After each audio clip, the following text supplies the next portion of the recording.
Today, the European Commission adopted a new market definition notice. This is the first time since 1997 that we update our guidance on how to define relevant markets in EU competition cases. What is market definition about? Market definition is an important tool to assess the competitive environment in which firms operate. By defining a market, we identify the competing products or services that can constrain the behavior of a company in a particular geographic area. Once we have defined the relevant market, we can analyze whether the firm under investigation holds market power. We do so, for example, by calculating its share on the relevant market. And therefore, market definition allows us to calculate market shares, which is one of several indicators to assess a firm's strength. When companies use the term market, often they refer to areas where they sell their products or to their wider industry or sector. But when we refer to relevant markets in the context of competition law, we actually mean something else. Broadly speaking, a relevant market includes the products or services that are sufficiently good alternatives to each other from the customer's perspective. For instance, feta cheese may not be in the same relevant market as mozzarella, even though both are dairy products. And from a geographic perspective, the relevant market includes those areas where customers face sufficiently homogeneous conditions of competition, meaning where they have access to the same set of vendors under reasonably similar conditions. And those geographic markets can range from local to global. Moving to our revised notice, this is the outcome of a thorough process. We have consulted stakeholders, including national competition authorities, academics, businesses, and consumer organizations, and we have taken on board much of the extensive feedback we have received.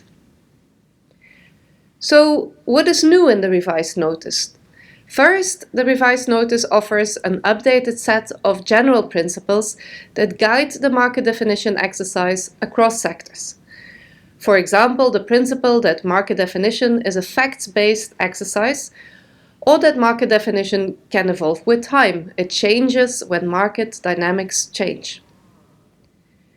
The new notice also affirms, and this is for the first time, that non-price elements should be included in the parameters of competition if customers consider them relevant, such as a product's degree of innovation and its quality in various aspects, for example, its sustainability, resource efficiency, and durability.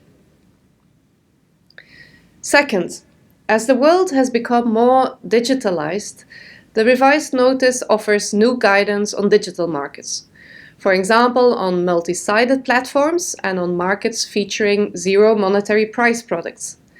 And it also sets out new principles on innovation-intensive markets. It clarifies how markets should be assessed where companies compete on innovation, including through pipeline products which are not yet on the market.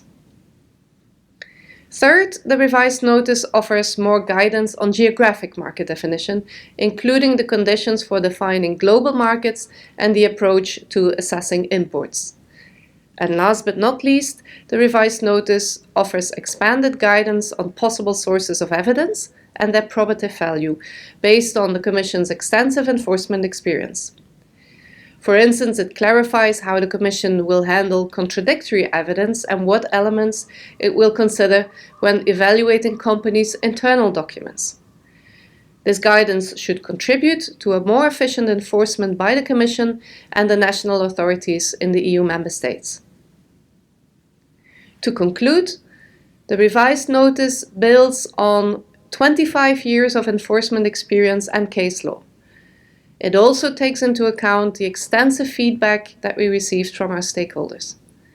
By offering updated, expanded, and more user-friendly guidance on market definition, including through concrete examples and precedents, the notice enhances transparency and legal certainty for businesses to facilitate compliance and self-assessment going forward.